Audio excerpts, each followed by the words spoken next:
E ela falou um monte de coisa, falou, e no último falou frango.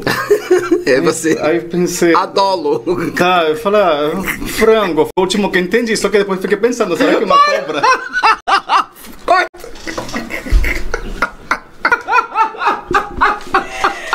Fala, cambada de mal acabado! Estamos iniciando mais um Papo de Barba e hoje nós trouxemos aqui uma pessoa especial que vai contar um pouco sobre a trajetória da sua vida, a sua experiência de mudança de país, né? Não é brasileiro, e ele agora vai se apresentar para vocês.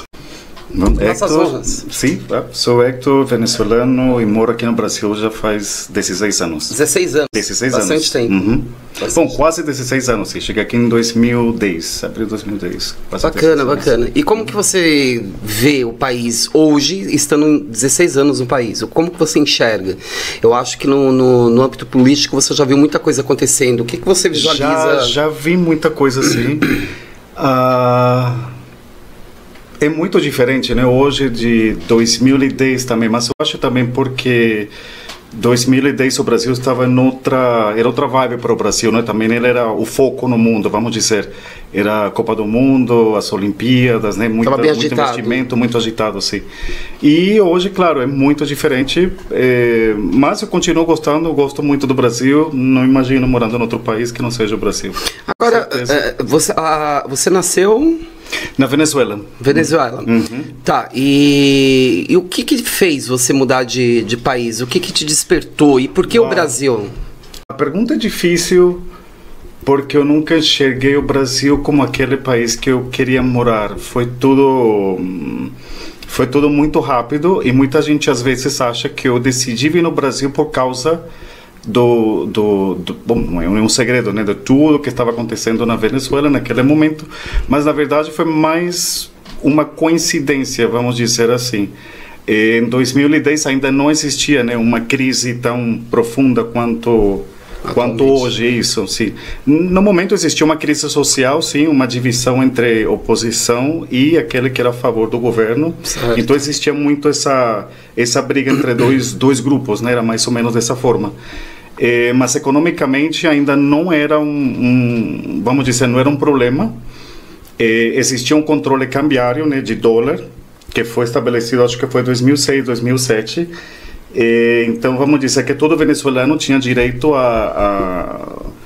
assim, o governo ele proibiu o uso do dólar, mas todo venezuelano tinha direito a $4.000 por mês e eles davam por um valor bem, vamos dizer, bem baixo. Bem baixo do que... Só que isso criou um mercado paralelo, vamos dizer. Mesmo aquela pessoa que não pensava nunca em dólar viu aquilo como um negócio. Então foi a época em que todo mundo fazia o pedido, né, dos $4.000, você fazia através de uma organização chamada CADIV, né, que na Venezuela não entende como é que funciona, e aí você recebia aqueles $4.000 e muita gente, o que eles faziam? Viajavam fora, gastavam uma parte desses $4.000, mas não todos os $4.000, voltavam na Venezuela e como existia um controle cambiário, então muitos acabavam vendendo no mercado paralelo o excedente. Então vamos dizer que em 2010 muita gente fazia meio que negócio com esse câmbio. Isso. Sim, lucrava com isso, muita gente. Então vamos dizer que não existia uma crise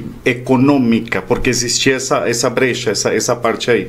Então não acho que foi uma crise econômica. O que me fez vir para o Brasil foi mais uma questão pessoal, né, que aconteceu na minha família. Que foi bastante difícil, mas não era econômica. Então aí eu decidi que eu precisava sair do país. E aí você chegou aqui no país, gostou do país, aí foi ficando, gostei, sim. Foi se encostando e hoje está encostado até hoje, né? Isso, né? Mais um ocupando espaço, o território brasileiro. 230 milhões, sim. Não, e detalhe, né? Aqui em São Paulo, né? Esse que é o pior. Em São Paulo, sim. Mas eu investiguei muito, claro, antes de decidir no Brasil, até porque eu recebi uma proposta, mas não era só no Brasil. Então também tinha alguns amigos no Panamá, no México, mas o que me trouxe para o Brasil, vamos dizer, foi a questão da língua. Eu sou professor de inglês, gosto de idiomas e gosto de estudar idiomas. E para mim era uma oportunidade, além do motivo pelo qual eu precisava sair também, que era uma questão familiar.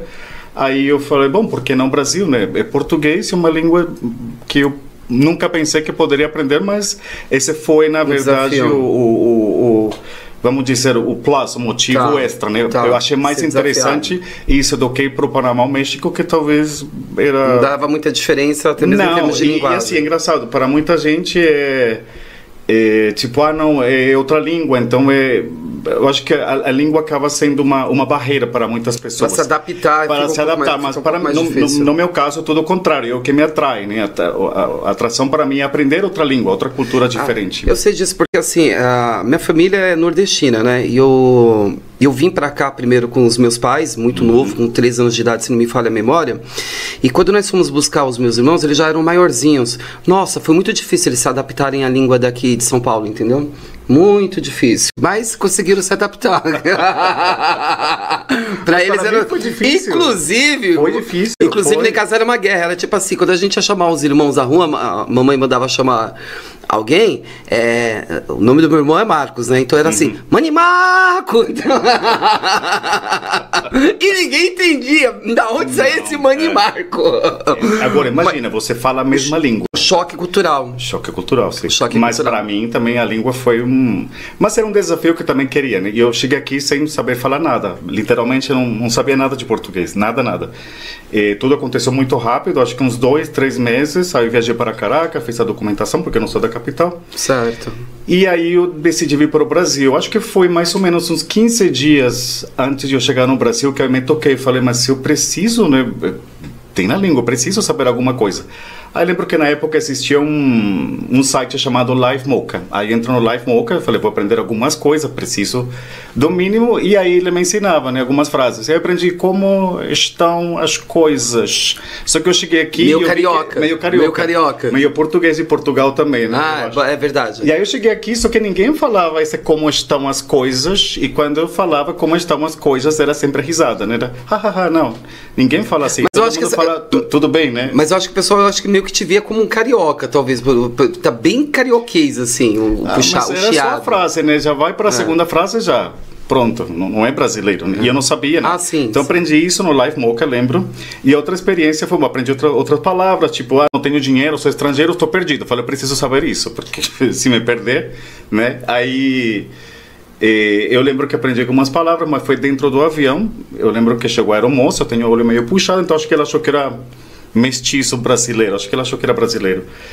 E aí ele oferece a comida, só que ela menciona um monte de coisas que eu não... Em português? Sim, em português, tá.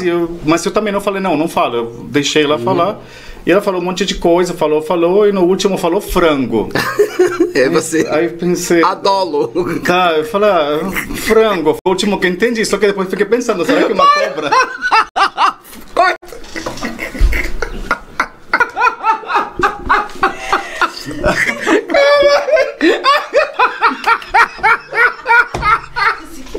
Ele falou frango!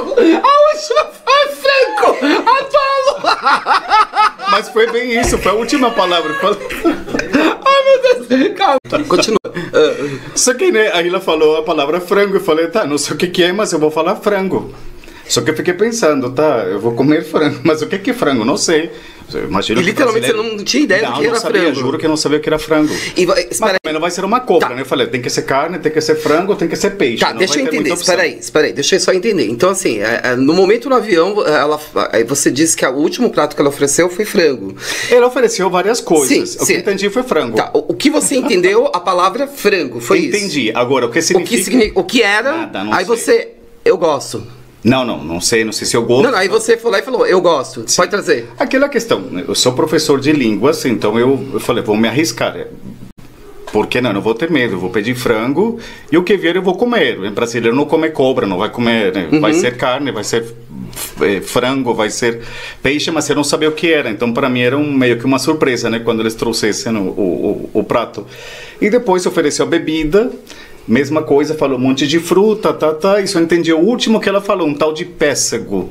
Eu falei, tá, eu vou pedir pêssego, mas eu não sei o que é pêssego. E aí Aí eu só esperei, tá? E fiquei aqui com aquela ansiedade. O que eu vou comer? Não sei. Mas eu vou pedir. Eu pedi tal de frango e tal de pêssego. Que também foi o último que ela falou do cardápio. Eu pedia sempre o último que eu entendia. Mama na parrata, meio que você não conseguia nem falar pra ela assim, para um pouquinho, não entendi, não. Você... Não, deixei. Mas eu poderia ter falado, eu não falo português, vou falar inglês, mas eu falei, não, é uma oportunidade de aprender, vamos ver o que eu vou aprender. E aí foi quando ela trouxe a comida, né, o prato, e aí foi abrir e eu falei, esse tal de frango é o pollo, né, espanhol, ou chicken, em inglês. Eu falei, tá, então esse é frango. E já no suco, aí fui, experimentei, botei... Eu falei, isso aqui... Eu falei, que fruta é essa aqui? Aí depois foi uma segunda vez, mas ainda não estava... Acho que foi na terceira, eu falei, tá, isso aqui é durazno, né? Em espanhol é durazno. Era o pêssego. Então eu aprendi essas duas palavras dentro... Foi associando. Foi dentro do avião que eu aprendi essas duas palavras, assim. E aí foi, né? Depois eu cheguei no aeroporto, na parte de imigração, e eu sempre pensei que português ia ser muito fácil, porque é parecido com espanhol. E só que eu cheguei na migração e não entendia nada. Zero, nada. Eu só entendia, tipo, os avisos, sabe? Aí dá para entender, só que quando a pessoa fala, não é igual o que está aí escrito. E aí já começou a velocidade, o tom de voz, tudo. A velocidade, o tom, o sotaque. Nunca estudei português, nunca tive um contato com português. Mesmo que a Venezuela tem muitos portugueses, a Venezuela tem uma comunidade portuguesa muito grande, mas é de portugueses de Portugal. Né? Não brasileiros, sim.